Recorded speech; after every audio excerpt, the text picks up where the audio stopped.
এই যে মাম্মাম বলেছিল যে আপনাদেরকে স্কুল দেখাবে বন্ধুরা। মাম্মামের একটা স্কুল, মন্দির আছে। আজকে অনেকদিন পরে স্কুল এসেছে। স্কুলটা কেমন লাগলো?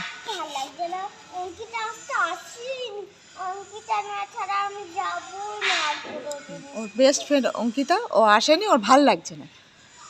ঠিক আছে, অন্য বান্ধবীর সঙ্গে তো বসেছিলে।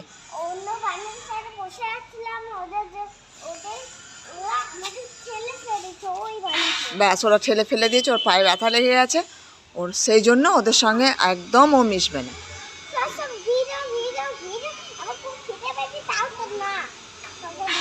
রেগে যাচ্ছে, আপনাদেরকে বলছে ও ভিডিও করবো না, আমার ব্যথা লাগছে, পেটে ব্যথা, আমার খিদে পেয়ে গেছে, বাহানা। ক্লাসের বান্ধবী আসেনি না, ভাল লাগছে না।